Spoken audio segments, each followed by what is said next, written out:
जय हिंद। आज हम टेस्ट सीरीज़ 5 पे बात करेंगे, जिसमें हमने काइंसोलॉजी और बायोमैकेनिक्स से बहुत ही महत्वपूर्ण प्रश्नों को लिया है। तो चलिए वीडियो शुरू करते हैं। आज का पहला हमारा प्रश्न है, गति विज्ञान का पितामह कहा जाता है।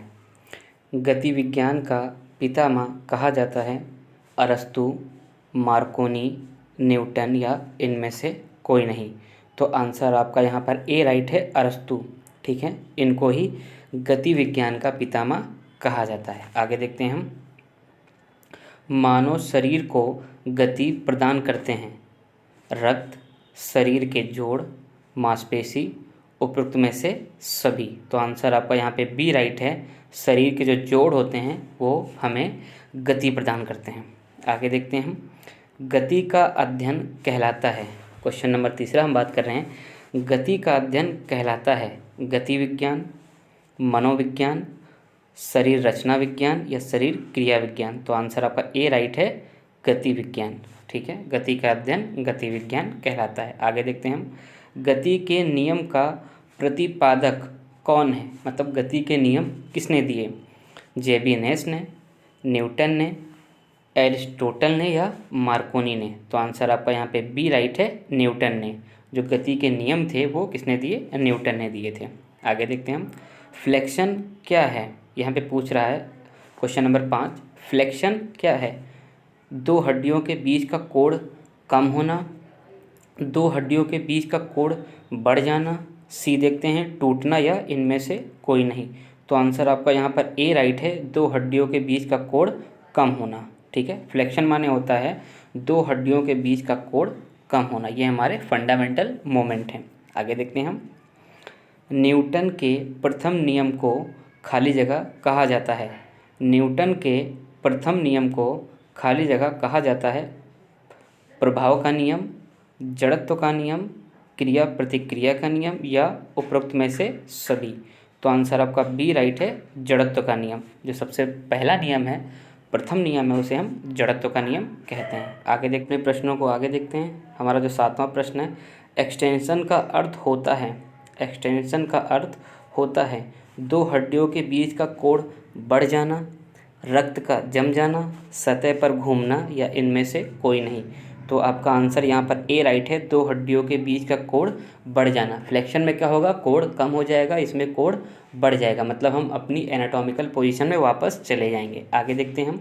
न्यूटन का दूसरा नियम, हम प्रश्न 8 की बात कर रहे हैं। न्यूटन का दूसरा नियम खाली जगह कहलाता है जड़त्व का नियम, त्वरण का नियम, क्रिया प्रतिक्रिया का नियम या प्रभाव का नियम। तो आंसर आपका यहाँ पे बी राइट है, त्वरण का नियम। कहीं कहीं पे संवेग का नियम भी लिखा होता है।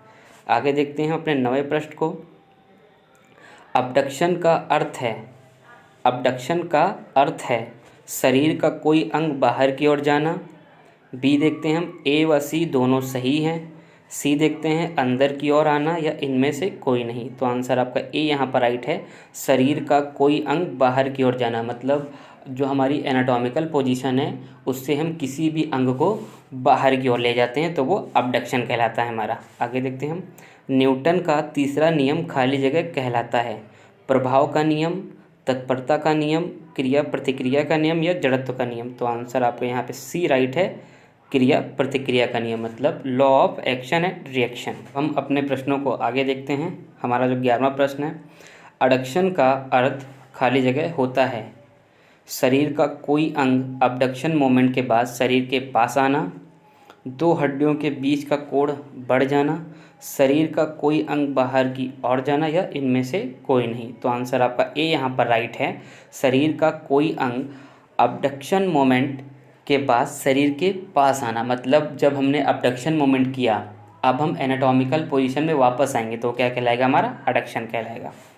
हम 12वां अपना प्रश्न देखते हैं। एलिवेशन का अर्थ होता है कंधे को ऊपर उठाना। बी देखते हैं शरीर के अंग को हार्ट की ऊंचाई से ऊपर उठाना। ए व बी दोनों सही हैं या डी इनमें से कोई नहीं। तो आंसर आपका यहाँ पे सी राइट है, ए व बी दोनों सही हैं। आगे देखते हैं हम। सुपिनेशन का अर्थ हथेली को ऊपर की ओर रखना यहीं पे अर्थ बता दिया गया है। सुपिनेशन का अर्थ क्या होता है? हथेली को ऊपर की ओर रखना। ये क्या कहलाता है आपका? सुपिनेशन। तो हम इनके ऑप्शन देखते हैं। गलत कथन, हथेली को नीचे की ओर रखना, सही या इनमें से कोई नहीं। तो आंसर आपका यहाँ पे सी राइट है कि ये जो अर्थ बताया है सुपिनेशन का अर्थ है हथेली को ऊपर की ओर रखना, वो एकदम सही है।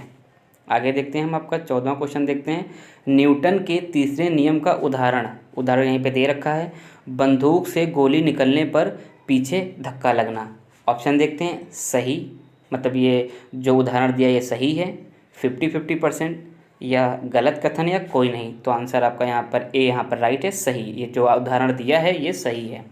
आगे देखते हैं हम न्यूटन के गति आगे देखते हैं हम 15वां जो हमारा है, न्यूटन के द्वारा गति के कितने नियम को प्रतिपादित किया गया है। मतलब न्यूटन ने जो गति के नियम दिए थे वो कितने नियम थे? 1, 2, 3 या 4। तो आंसर आपका यहाँ पे सी राइट है। 3 नियम उन्होंने दिए थे, law of inertia, law of acceleration और लॉ ऑफ एक्शन रिएक्शन। ठीक है, जिसको हम बोलते हैं जड़त्व का नियम, त्वरण का नियम और क्रिया प्रतिक्रिया का नियम। ठीक है, आज के हमारे प्रश्न यहीं पे समाप्त होते हैं। मिलते हैं नई वीडियो के साथ, तब तक के लिए जय हिंद, जय भारत।